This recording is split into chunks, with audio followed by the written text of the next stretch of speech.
You ready to go? Yes, sir. I'll call the, first of all, do we have proof of posting of notice? Do we have that? Usually, Sorry, Mayor. No. Can you hear me? yes, ma'am. Nope. Now we can hear you. Yes, we can hear Okay, you. very good. Let All me right, get my I guess ducks in I'm- a row here. Okay. I'm first of all going to call this meeting to order. And then the first item is proof of posting notice. Do we have? Yes, it was posted Friday, October 17th, 2025 at 2 p.m. Okay, great. Now we will consider action on the following: the approval of the minutes of the Thursday, August 7th, 2025 meeting. Has everybody had a chance to look at those minutes, and are there any changes to those minutes? There being no changes, we will, let me see, can we approve those, or we have to have a motion? Make a motion. We have Motion to approve. I'll entertain a motion to approve. We have a motion and a second. Any discussion on the minutes? All those in favor say aye. Aye. All those opposed, no. That motion passes. The next item of business is the operations report. All right, thank you, Mayor, Board.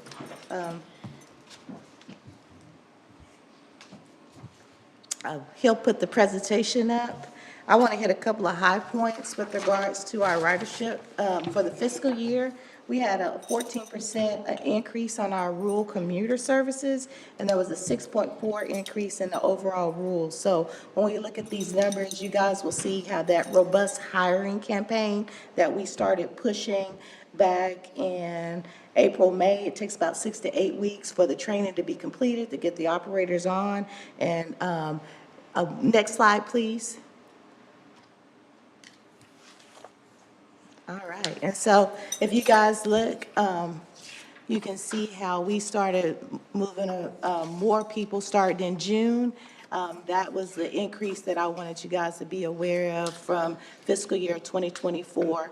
We truly are growing in numbers. I've been going out doing some, I call them collaborative cafes with the community. We spoke with Mobilize Waco last night.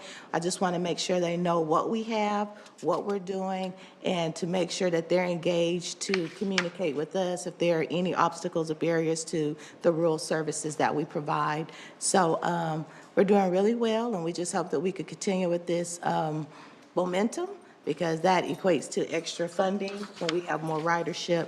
And so I just wanted you guys to see that we've made significant increases based off of the staffing, and we're ordering more vehicles, so we'll be in a good position as we enter into this fiscal year. Next slide, please. This is another chart. It shows you the 3-year comparison versus fiscal year 25. I changed it to the yellow line because we all know pre-COVID we were doing really well, and so post-COVID we saw some significant decreases. And so you can see each month how October through September we are the yellow line for this fiscal year, how we've made some significant improvements, and that has to do with you all pushing the information about what we do to the communities that you serve, and so we want to say thank you to that. Next slide, please. And again, this will outline McLennan County Rural Transit District's demand response service, and then the middle shows you the comparison for parole. So y'all see those numbers, about 400 or so each year. And then we've got our Medicaid trips. Those are contracted trips that we use for our local match so that we don't have to, so that we can try to manage it internally. And so working with the contractor, we have improved and increased that trip number. And then our 5310 is our relationship with CTSM, Central Texas Senior Ministries, and the Meals on Wheels in that program. So those are the trip increases there. Next slide, please. And this is the commuter route. I do want to place some significant emphasis on that China Spring Crawford run. We have went to TxDOT to discuss with them changing that service. We put an amendment because we identified some areas that we believe we can increase ridership. There are some high schools, and we want to change those service hours so that we're able to provide that service pre-peak time, so students might be able to utilize it to get to school, and then we want to be able to provide some service after. So once we get that amendment fully approved, executed, I'll be able to provide you all with details. We want to make sure we promote that so that we can get that commuter route with circling between China Spring and Crawford up, promoted, and so it can be a success. So we are working on that line. As you see, it did really well initially, and then it just started tapering off. However, we still did really well with that commuter run numbers, and so we want to push that and see, where we can find that gap in services and meet that need. Next slide, please. And this just shows you a reflection of that, and the yellow line is this fiscal year as well. So you see we're not quite where fiscal year 22 was, but you can see fiscal year 25 is improving, and we should hopefully be meeting those expectations soon. Next slide, please. And this is our Route 10, our commuter that feeds into the fixed routes. No. Route 10? Let's try Spring. I'm on this slide. Yeah, let's try Spring Crawford. I'm not on that one. I'm on Route 10. I'm It's okay. It's I'm okay. having a slow moment. It's okay. It's Late in okay. the day. It's okay. It's been a long one. So Route 10, that's the one that we circulate through the rural and then feed into the fixed route. And you see we are trying to get back to those 2022 numbers. And Sanderson Farms is a relationship we have with them. We provide services directly to that work site. And then we also provide transportation with them, and they pay us a fee at night. So they have non-traditional riders that use our service at 1 in the morning. So that's that middle one. You see we're doing well there. And then Crawford, China Spring is the one we're going to work to improve. Next slide, please. Any questions on the ridership? Yes, back to the on-demand, which I think we're, quite pleased with. What were the numbers in early 2020 and, not early 2020, but, early 2020 and 2019? Do you remember those numbers? Response. Yeah, on the demand response, was it like 3,000 and something a month? I don't know. Okay. Commissioner, I Yeah, honestly don't. But what I can do is when You wouldn't mind going back and Yes, sir, I just can provide you I for can go back those and, slides? Do you have all those? I do. I have all the Okay. historical data. Yeah. Yes, sir. Can you flip back to that slide, just so Councilman Borders Yeah. can see it too? The first one, the demand response. Demand We're actually response, seeing- yeah. So I had the same question as well. How far? One more, back, Yeah, the other one. back, Keep going. one more. Is that? Well, Yeah, the let's day, use yeah, the this one. numbers. Yeah. Because we are, but then give me the difference between demand response and commuter. Commuter is like set on a time where it's just gonna be at certain points. And if you're in the rural area that picks you up at those points, it will feed you into Waco Transit System, use the fixed routes all day, and then you catch that commuter route back out to those points. That's just going all the time anyway, and these are Yes, just numbers. certain times of the day. And then You'll have a demand- peak time, you have a midday, and then you'll have a run in the evening so that they can get back to their origin. Then demand response is, You call, pick schedule, or you schedule per the app, because we have that app now where people could schedule their own trips through Spare and watch it. They can track it. It's like Uber. So they can find it. It will call them and let them know the van is about to arrive. So that's the demand response. And how far out do you have to schedule that? You can schedule as far as 2 weeks in advance or up to 24 hours. Okay, so you can do the day before. You can, but sometimes it's capacity may be met for peak times. Okay. So we try to encourage people to schedule at least a week in advance if you can. And then if you do call and we have a high demand, then we'll send a supervisor out or we'll send a dispatcher out to meet that need, or either we'll open up an additional run. But we book all the trips and then we'll filter that out the day before the schedule is made. Try to pick up multiples in Yes, sir. a circle. Yeah, the algorithm will group them based off of their origin, and then the travel time is just based off of the destinations, and with it being rural, it's sometimes a little longer than with an urban area. It's still a ride. Yes, sir. $3. $3. $3, it's still a ride.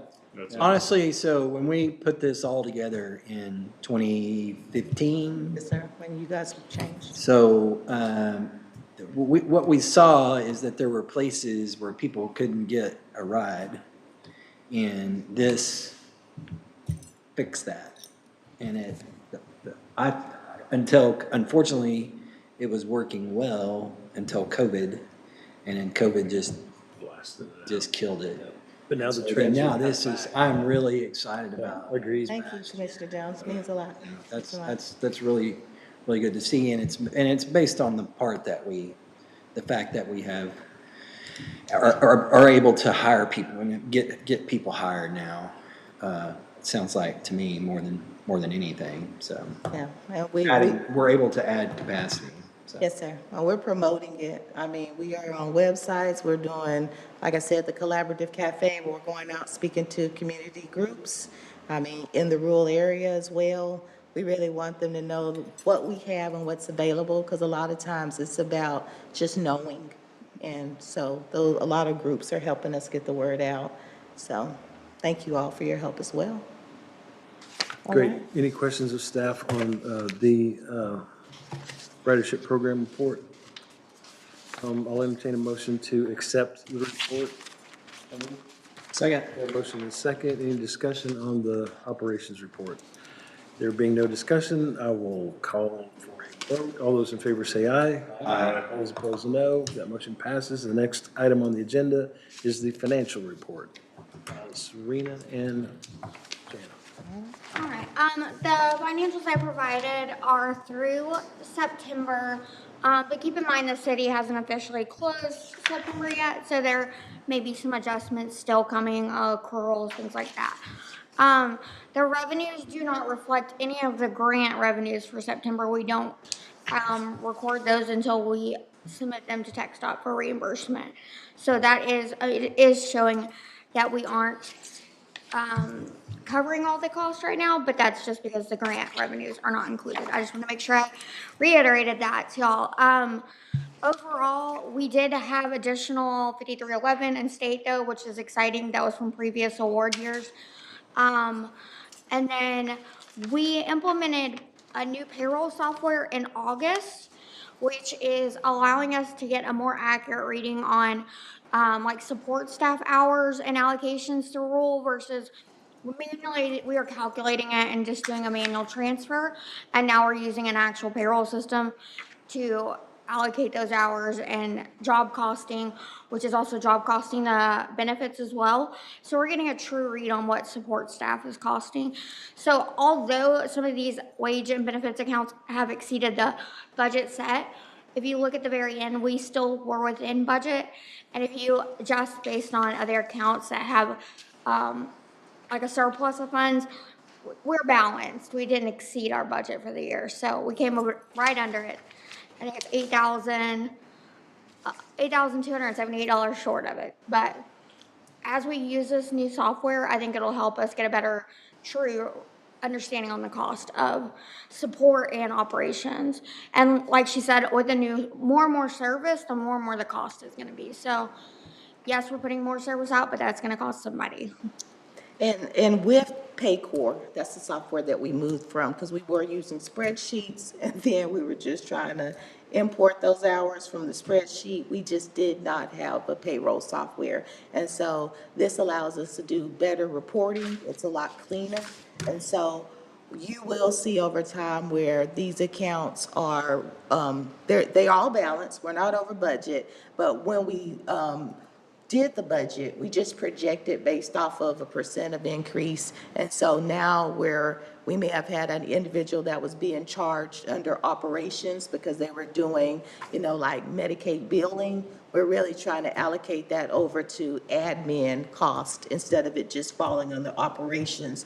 So I just really want y'all I just really want to be clear that those red numbers are not a negative reflection of our performance. It's because we implemented technology and it's just making things a lot clearer. Things are shifting. Yeah, so. Do you have any questions on the grants, on the closeouts? This software that you implemented, this charge is a one-time? It was two different softwares. It was Spare which is the operation software, a portion of that and a portion of the payroll. Okay. So Waco and Rule split the cost on those. Okay, so this number will change slightly in the next budget? Oh, yes. It'll be significantly Yeah, smaller. that was the Those were That's implementation costs, yeah. 438% jump. Yeah, in- no, we didn't expect to implement both of those this year, and so I think, We didn't project it in the budget. yes, but we had the capital funding to cover it. It's just, we weren't expecting to do them both this year, but we ended up doing it. But yes, it'll be significantly smaller in '26. Yeah, technology is going to allow us to find a lot of efficiencies and cost savings. And so versus manual operations, we need our people to do the job. But I think, as Commissioner Jones stated, when they set this program up, it was to make sure that they could find those gaps, provide those services, and having that interlocal agreement with Waco allows McLennan County not to have a lot of overhead costs with multiple staff. And so we're hoping to keep that number low for McLennan and manage it really well with the assistance of this technology. To my knowledge, the county has never paid a single thing. I've never seen it We never- manage it. Yeah, we Yeah, go I mean, out. so that's the cool thing about this. We deal don't, is we it have doesn't never cost us requested anything in Yeah. the 10 years I've been here. Yeah, we try Yeah. to make sure we get those advertising dollars, or we run We've a never lean ship. supplemented it, No, sir. No, sir. which hardly ever happens. We work hard, Mr. Jones. Where do we, so, okay, here it is, demand response operations, supervision. That's where, okay. I found it. What exactly we are, how much we do pay out. A total of almost 700, well, it's 726,000. Right.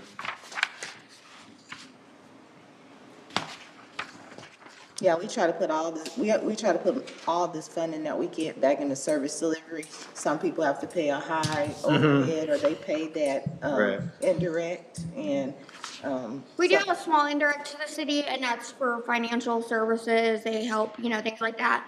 But they do it's come very back. minimal. And they come back every year based off of what they've actually done, and they've dropped that at times, just based off of that. So, if I voice a concern like, hey, this isn't something that's happening, they'll come back and they'll reassess it, and then they'll lower those indirect for us. So that's a great partnership. But it is beneficial for both Waco and rural that you can split those costs, whether it's my salary or, well, not hers, but our director of maintenance. I mean, being able to share those costs is a huge benefit for both agencies.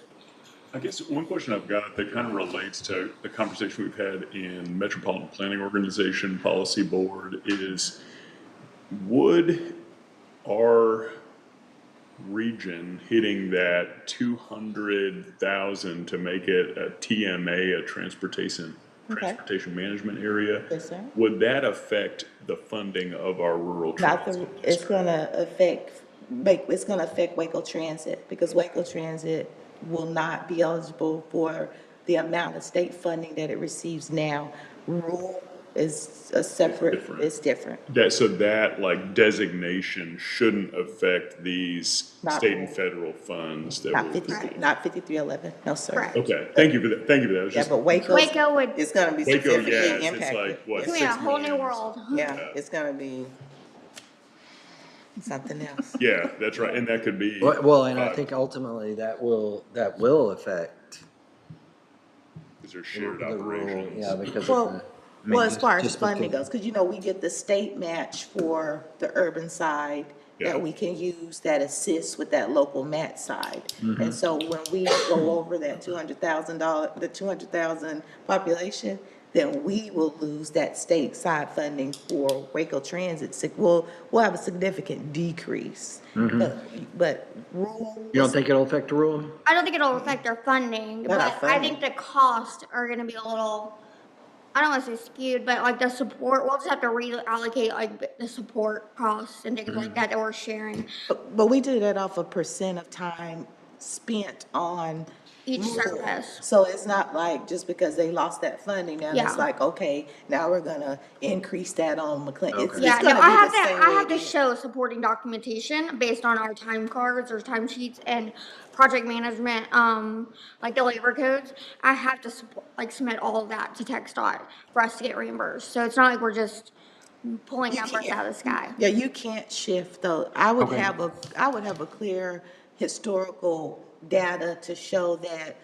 I'm gonna ask the question, why all of a sudden is, there's such an increase on my McLennan County side of support, because I work for two of them. So I'm not gonna shift those costs onto McLennan, because this service is still gonna be specific to what we do and how it's allocated. That wouldn't be right. Yeah. Right, Yeah, that is.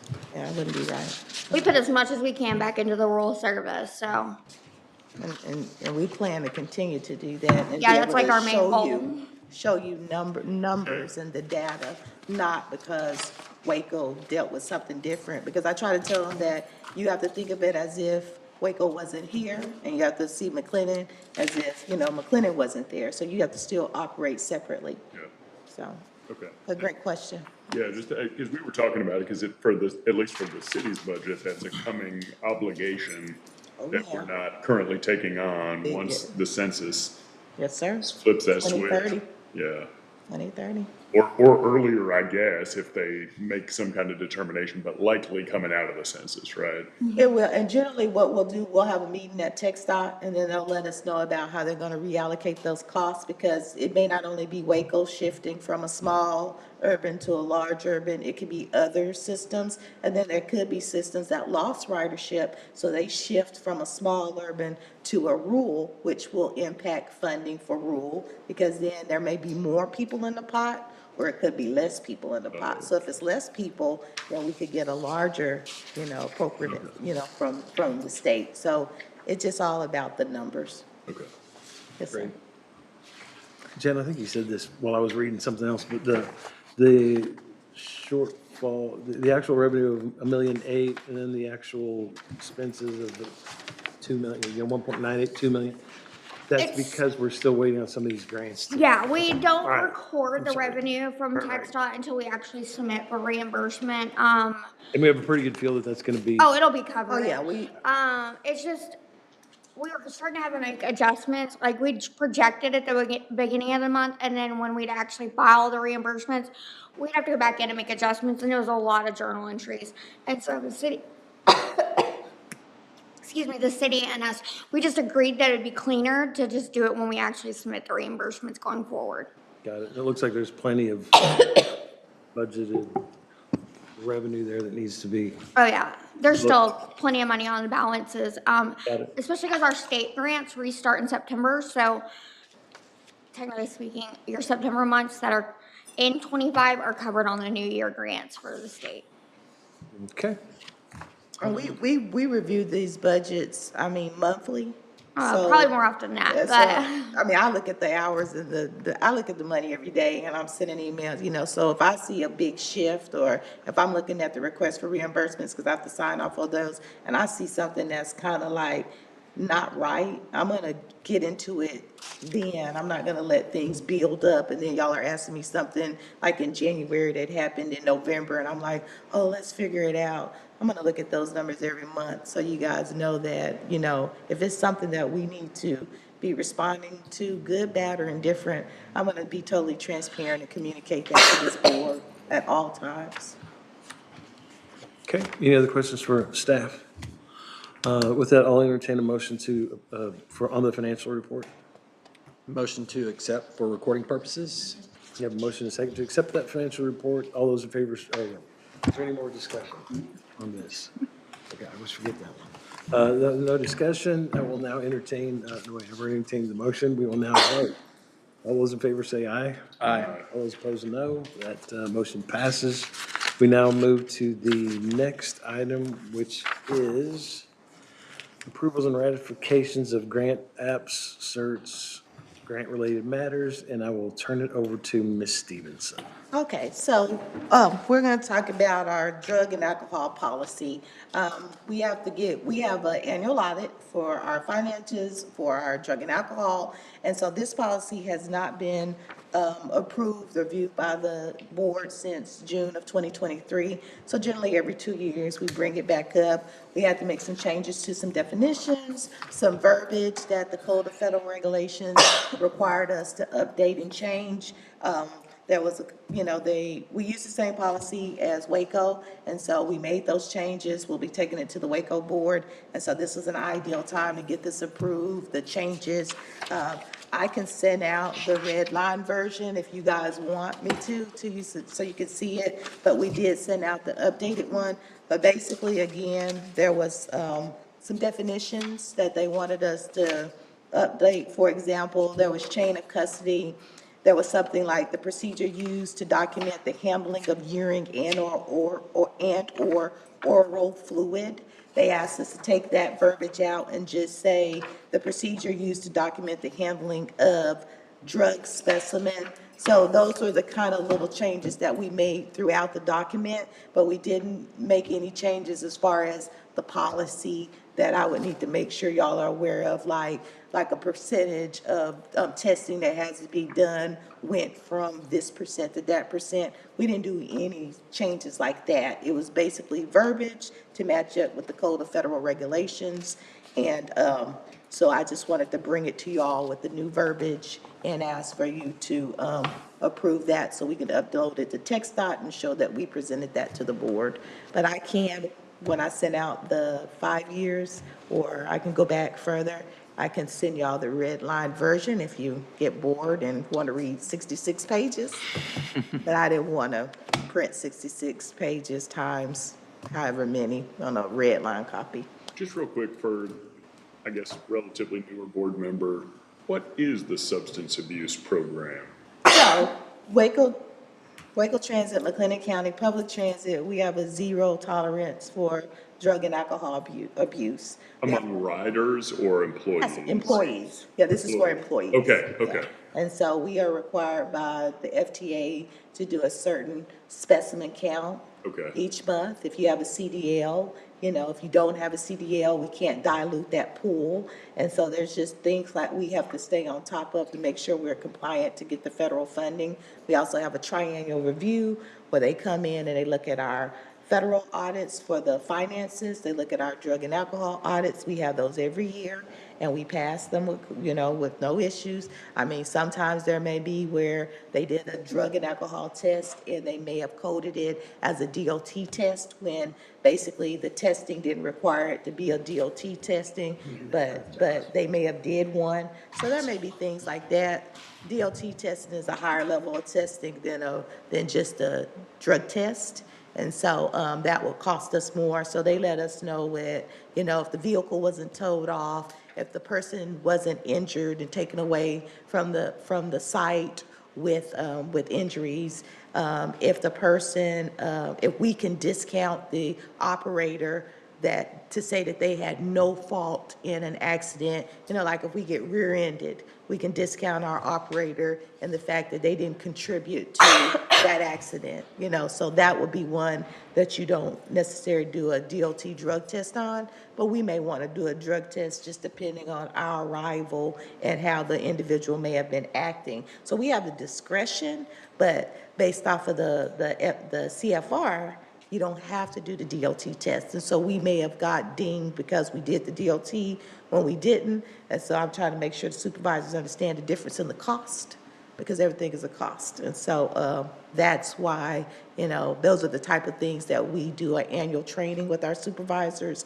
And then when employees are hired, they hire on, they know we're zero tolerance. They know we can do reasonable suspicion. And they also know that we have our monthly randoms that are performed during, it could be before their shift, it could be after their shift, it could be late nights, because we're required under that regulation to perform drug tests during the 24-hour period that we operate. So you can't just always do it at, 3 o'clock because it's easy.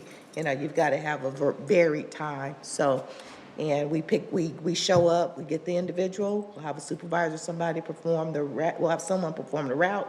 We take them physically to the drug and alcohol testing. We sit there through the random process, and then we'll get a rapid results. So that lets us know we can put them back. If there is a finding, then they have to meet with the drug and alcohol person who will figure out whether they have a prescription for whatever they may be using or not. And then from there, they can't go back on the schedule until we find out if they're clear. And if they're not, we terminate immediately. So. And this is just, the updates are kind of to keep in compliance with the Yes, federal sir. guidelines. Yes, sir. Yes, sir. Sounds good. Thanks for the explanation. No problem.